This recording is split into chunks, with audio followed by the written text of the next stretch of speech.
میں اور میرے ایک دوست تھے افتخار صاحب، ہم لوگ ایک بابا جی ہیں ان کے مزار پہ گئے، ان کی خانقاہ تھی، انہوں نے ہمیں ٹھہرا دیا مہمان خانے میں.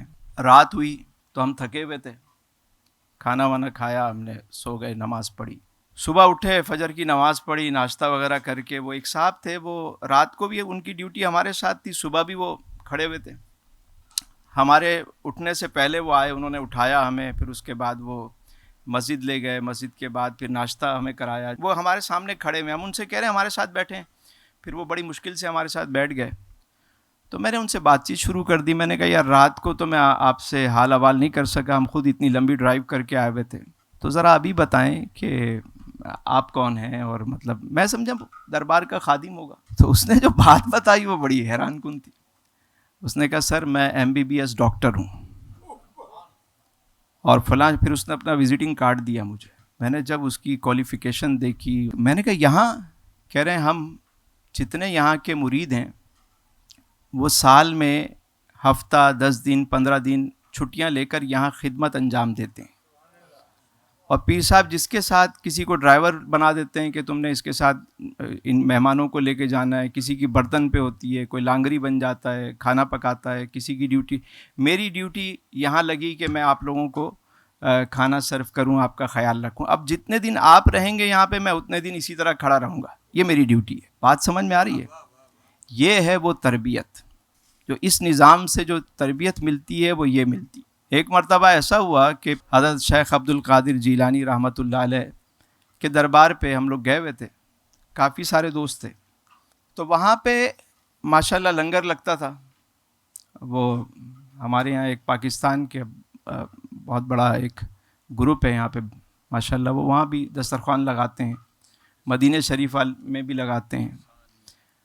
تو ان کا دسترخوان چلتا تھا. اچھا سب لائن لگا کے جا رہے ہوتے تھے، ہم بھی اس میں لائن میں لگتے تھے. تو میرے کچھ دوست تھے، وہ کہنے لگے کہ آپ کے یہ جاننے والے ہیں. ان میں ایک صاحب میرے جاننے والے تھے جو لنگر کھلا رہے تھے وہاں پہ. تو کہنے لگے کہ آپ جب بھی بیٹھتے ہیں یا آتے ہیں حال چال پوچھتے ہیں، تو جب سب لوگ کھا لیتے ہیں بعد میں یہ گیٹ بند کر کے یہ خود دسترخوان لگا کے کھاتے ہیں. تو میں نے کہا ہاں بعد میں بیٹھ کے کھاتے ہوں گے. کہنے لگے بھائی ہم روزانہ مطلب دال کھا رہے ہیں، اور کبھی روٹین کا کھانا ہے روزانہ وہی مل رہا ہے، تو آپ ان سے بات کریں نا. یہ لوگ ہمیں لگتا ہے بعد میں بیٹھ کے کوئی مندی سجی کوئی چیز کھاتے ہوں گے، تو آپ ان سے کہیں کہ ہمیں اس میں شامل کر لیں. تو میں نے کہا یار مجھے تو بہت شرم آتی ہے کہ میں ان سے یہ بات کروں، یہ بھی کیا کم ہے کہ تیرے شہر میں آئے ہوئے مطلب یہاں آ کے بھی نخرے کریں. تو میں نے کہا یار مجھے شرم آتی ہے. لیکن انہوں نے مطلب بار بار مجھے کہنا شروع کیا کہ یار آپ بات تو کریں. خیر میں نے ہمت کی اور میں نے ان سے کہا کہ اگر آپ مناسب سمجھیں تو آج رات ہم تھوڑا لیٹ آ جائیں، آپ کے ساتھ کھانا کھا لیں. انہوں نے کہا ہاں جی آ جائیں، کوئی مسئلہ نہیں، موسٹ ویلکم. آپ بس آ کے باہر سے مجھے کال کیجیے گا، ہم گیٹ کھول دیں گے، آپ اندر آ کے شامل ہو جائیے. اب دیکھیے ملتا کیسے ہے، ملتا کیسے ہے اس کو سمجھیے گا. اب آپ کو میں وہ بات بتانے لگا ہوں. تو جب ہم وہاں پہنچے خوشی خوشی، ہمارے دوست وہ تو دوپہر کو انہوں نے کھانا ہی نہیں کھایا. انہوں نے کہا رات کو جو ہے نا وہ کوئی سجی ہوگی، مندی ہوگی، کوئی وہ تو پتہ نہیں کون کون سے خیال انہوں نے بنائے ہوئے تھے. اب جب ہم وہاں پہنچے کال کی، انہوں نے دروازہ کھول دیا، ہم اندر چلے گئے. جب دسترخوان پہ جا کے بیٹھے تو دسترخوان جب لگا تو ہم حیران ہو گئے. اس دسترخوان پہ وہ جو دن میں وہ جو کھانا کھلاتے تھے اس میں جو بچے ہوئے ٹکڑے ہوتے تھے اور بچا ہوا سالن، بچی ہوئی روٹیاں، وہ دسترخوان پہ انہوں نے ڈال دیں اور سارے بیٹھ کے وہ کھانے لگے. اب میں حیران. تو میں نے ان سے پوچھا کہ حاجی صاحب آپ یہی کھاتے ہیں روزانہ، تاکہ میرے دوست سنیں میری اس بات کو. تو وہ کہنے لگے کہ بھائی صاحب وہ جو دسترخوان لگتا ہے اور لنگر چل رہا ہوتا ہے وہ تو بڑی سرکار کے بڑے مہمان ہیں، ہم تو یہاں کے سگ ہیں، جو بچ جاتا ہے مہمانوں سے وہ ہم کھا لیتے ہیں.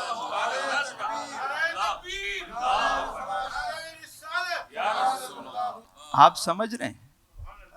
لوگ پوچھتے ہیں ملتا کیسے ہے. فیض کیسے ملتا ہے؟ فیض ایسے ملتا ہے۔ یہ ہے وہ نظام، وہ طریق کہ آنے والے کو آپ رسپیکٹ دیں، اور یہ رسپیکٹ کیوں دے رہے ہیں؟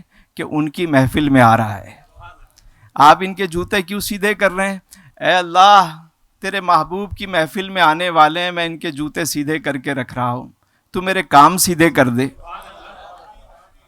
یہ ہے وہ طریق کہ کوئی کام تو فقط کر کے دیکھیں آپ۔ میں حیران ہوتا ہوں، بعض بچوں کو میں دیکھتا ہوں دوپہر سے بھوکے ہوتے ہیں، کھانا نہیں کھایا ہوتا انہوں نے، لیکن میں دیکھتا ہوں مہمانوں کو کھلانے کے بعد، اس کے بعد آرام سے بیٹھ کے کھانا کھا رہے ہوتے ہیں۔ یہاں سے شامل ہو جائیں، جو میزبان بننا چاہتے ہیں وہ میزبان بنیں، جو مہمان بننا چاہتے ہیں وہ مہمان بھی انہی کے ہیں، میزبان بھی انہی کے کرم سے ہیں۔ تو کبھی مہمان بن جائیں، کبھی میزبان بن جائیں، اور مہمانوں کا اکرام کریں، ان کی رسپیکٹ کریں۔ آپ کے گھر پہ مہمان آ جائے، آپ کے دسترخوان پہ خوش ہو جایا کریں۔ یہ میرے حضور کی سنت ہے کہ مہمان کو ویلکم بڑے اچھے انداز سے کرتے۔